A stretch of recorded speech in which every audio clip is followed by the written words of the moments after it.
Yang pertama, filsafat cukup. Hidup ini sebenarnya tidak mengejar lebih kalau kita tidak ingin masalah. Kata Sokrates, rahasia bahagia, engkau tahu, tidak ditemukan dalam mencari lebih banyak, tetapi dalam mengembangkan kapasitas untuk bisa menikmati lebih sedikit. Jadi kamu latihanlah bukan punya banyak hal yang kamu inginkan, tapi latihanlah bisa menikmati yang lebih sedikit dari yang kamu miliki. Itu akan membuatmu bahagia. Jadi kembangkan dirimu ke level bisa menikmati yang sedikit, bukan ke level punya banyak hal, punya banyak barang. Nah, nanti kalian akan bahagia. Jadi kalau fokusmu hanya memiliki sesuatu, tadi kamu merasa berarti dengan punya banyak, ayo sekarang latihan, kamu tetap merasa berarti meskipun punya sedikit. Ini namanya bisa menikmati yang sedikit, merasa cukup dengan yang sedikit.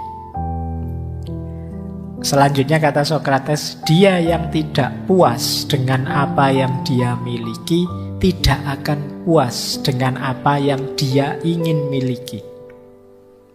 Kalau kita tidak puas dengan yang kita miliki sekarang, biasanya kan kita menginginkan sesuatu. Percaya kalau yang kita inginkan itu tercapai, kita juga tidak akan puas juga. Karena yang kita kejar kepuasan dalam kepemilikan. Sementara manusia itu punya tabiat tamak tadi. Kalau sekedar keinginan, tidak pernah ada habisnya. Coba kalian tanya, siapa orang paling sukses di dunia? Terus kamu tanya, sudah selesai kah? Tidak pengen apa-apa? Mesti masih banyak. Masih pengen ini, masih pengen itu. Tidak ada habisnya. Jadi, ayo latihan untuk bisa puas dengan yang kita miliki sekarang. Di situ kuncinya kebahagiaan sebenarnya yang diajarkan oleh minimalisme tadi. Dan ini dikuatkan oleh Lao Tzu yang bilang orang yang merasa cukup dengan yang ia miliki adalah orang kaya. Jadi definisi kaya menurut Lao Tzu itu ya orang yang merasa cukup. Jadi kalau ada yang tanya, sampean ini orang kaya apa orang miskin? Itu jawabannya bukan kamu punya apa, hartamu berapa, tapi kamu puas atau tidak dengan yang kamu miliki sekarang. Kalau kalian merasa puas dengan yang dimiliki sekarang, kalian orang kaya. Jadi tidak usah nunggu nanti lulus, nunggu S2 jadi dosen, terus gaji besar, terus bisa macam-macam, beli macam-macam, baru kamu berani mengklaim kaya. Sekarang juga kamu bisa jadi orang kaya dengan menerima apapun, menyukai apapun yang sekarang kamu miliki. Itulah orang kaya. Dan dikuatkan oleh Gandhi. Kalau kata Gandhi, hiduplah dengan sederhana agar orang lain juga dapat hidup. Kalau ini mikir orang lain. Kalau semua orang serakah, ya nanti isinya konflik tabrakan. Kita harus ngerti kapan kita berhenti. Sudah, saya sampai ini saja, biar yang lain dapat space. Kalau hari ini kan orang yang kaya misalnya relasinya banyak, ya tambah jaya, tambah jaya, tambah jaya. Yang lain tidak kebagian space, tidak kebagian ruang untuk berkembang. Nah, sekarang dibalik, saatnya kita berbagi. Meskipun sekedar berbagi waktu, berbagi ruang, berbagi kesempatan untuk yang lain. Dengan kita berhenti mengikuti ketamaan kita. Jadi rumus filosofis pertama, hidup minimalis itu merasa cukup. Kita kaya sudah dan tuntas hidup kita. Yang kedua, rumusnya minimalisme itu adalah keinginan. Nah, tadi kita diminta membedakan antara keinginan dan kebutuhan. Ada quotes dari Diogenes, teman-teman mesti hafal, filosof nyentrik ini. Kata dia, sifatnya dewa-dewa itu tidak butuh apapun. Karena dewa sudah mampu segalanya. Nah, berarti apa? Kalau kamu ingin meningkat kualitasmu seperti dewa, kamu tidak usah menginginkan apapun. Jadi kalau istilahnya Diogenes, God-like person, manusia yang seperti dewa. Mungkin teman-teman pernah dengar istilah manusia setengah dewa. Setengah saja ya, karena kalau sepenuhnya nanti berat. Manusia setengah dewa itu bukan manusia yang mampu segalanya, enggak. Kalau versinya Diogenes, manusia yang mampu tidak menginginkan apa-apa. Jadi yang mampu mengendalikan keinginannya. Ini manusia setengah dewa. Kenapa setengah dewa? Karena manusia itu kecenderungannya tamak, ingin memiliki apa-apa. Begitu dia mampu mengendalikan keinginan, tidak butuh apa-apa, itu dia levelnya tinggi. Ini kata Diogenes. Atau ada dua quotes yang terkenal dari Arthur Schopenhauer. Kata dia, akan lebih baik jika tidak ada apa-apa.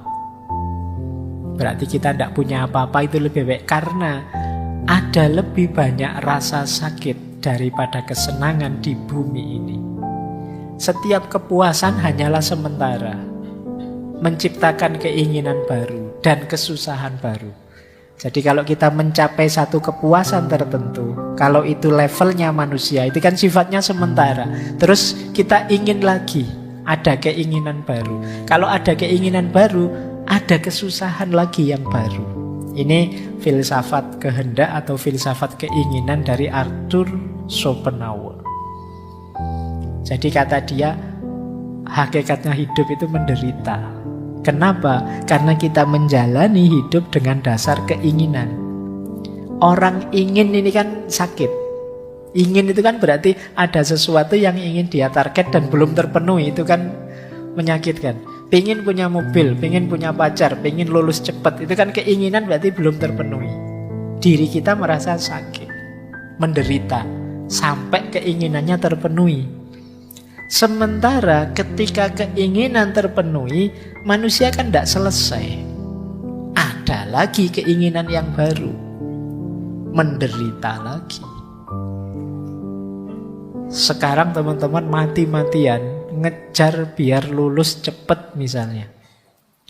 Begitu wisuda lulus, apa selesai? Kan enggak. Ingin segera dapat kerja Pak, ingin segera ketemu jodoh Pak, ingin segera ketemu jodoh bener nikah. Apa selesai urusanmu? Masih panjang ceritanya, masih banyak keinginan-keinginan yang baru. Jadi hidup ini rentetan dari keinginan ke keinginan. Sementara keinginan itu sesuatu yang menyakitkan. Berarti hakikatnya hidup ini ya penderitaan. Itu versinya Arthur Schopenhauer. Padahal bahkan di balik kesuksesan, di situ ada penderitaan. Kalau kalian mengalami sukses tertentu, jangan lupa ada sisi penderitaan di situ. Baik penderitaan dalam proses menginginkannya maupun mungkin ada hal-hal lain. Di situ ilustrasinya Arthur Schopenhauer, penderitaan hewan yang dimakan selalu lebih besar daripada kesenangan hewan yang makan. Nah, ini maksudnya apa? Ketika kita menaklukkan sesuatu, itu kan ada yang ditaklukkan. Kita menaklukkan itu menang, senang. Tapi yang ditaklukkan ini rasa sakitnya lebih besar daripada senangnya kita yang menang. Jadi logikanya orang hidup kan kadang pakai logika kalah menang. Padahal kita mengejar kemenangan sementara kita lupa. Saya mengejar kayak tadi, lulus tercepat terbaik. Wah, kamu mati-matian nilaimu A terus. Kamu nggak pernah memperhatikan, ini loh temenmu E terus nilainya. dia pontang-panting ngejar kamu ndak bisa-bisa, dia kalah terus. Nah misalnya, nah ini kan hidup yang kalah menang. Penderitaan yang kalah itu jauh lebih besar daripada kesenangan yang menang. Kenapa kesenangan itu kecil saja? Karena kesenangan itu melahirkan keinginan yang baru, ndak lama terus jadi penderitaan. Nah ini gayanya Arthur Schopenhauer. Berarti apa kuncinya bahagia? Kalimat pertama itu. Kalau gitu ya lebih baik ndak usah apa-apalah, ndak usah ingin macam-macam, nambah masalah. Nah itu dasar filosofinya minimalis. Oke, saya lanjutkan. Nah, ini beberapa juga saya ambil dari stoikisme. Banyak orang tadi saya bilang mengaitkan minimalisme dengan stoikisme, karena memang gagasan-gagasan stoikisme itu banyak yang relate dengan minimalisme. Misalnya itu ada kalimat dari Epictetus, kekayaan itu tidak terdiri dari memiliki banyak harta, tetapi memiliki sedikit keinginan. Nah ini tadi sudah dijelaskan ya, cirinya orang kaya.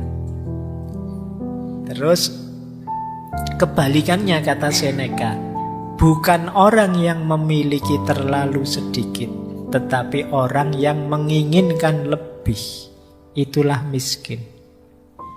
Selama kita masih ingin macam-macam dan belum keturutan, sebesar apapun harta kita, kita hitungannya masih miskin. Terus kalau ini Marcus Aurelius, energi dan waktumu sama-sama terbatas. Jadi jangan sia-siakan mereka pada apa yang dilakukan, dipikirkan, dan dikatakan oleh orang-orang yang tidak penting dalam hidupmu. Jadi ini berhubungan dengan hubungan kita dengan yang lain. Tadi kan saya bilang awas salah persepsi, minimalisme itu tidak hanya barang, termasuk juga orang. Kalau di antara keinginan kita adalah disenangi semua orang, dipuji semua orang, dan kita mati-matian menuju ke sana, kalau versinya Marcus ini ya kita sedang memboroskan energi dan waktu kita. Eman-eman, ayo kita gunakan saja untuk yang manfaat. Biarlah ada orang tidak setuju, tidak suka, asal kita yakin ini baik kok. Asal kita yakin ini sudah benar menurutku, jalan saja. Kenapa ya kalau kita ngeladeni komennya orang, kata-katanya orang, tidak ada habisnya. Tidak mungkin semua orang seneng, tidak mungkin. Pak, saya lihat ngaji filsafat itu kelihatannya seneng semua. Iya, viewernya sedikit. Yang tidak seneng tidak ngomong, males apa, tidak berpengaruh. Jadi tidak mungkin semua orang seneng. Pasti ada yang tidak seneng. Ya kalau ngaji filsafat mungkin yang tidak seneng tidak ngomong juga, tidak keluar juga. Ya mereka tidak seneng gitu aja. Jadi tidak usah fokus ke sana. Kalau mikir ke sana nanti jangan-jangan waktu dan energimu habis untuk yang tidak penting.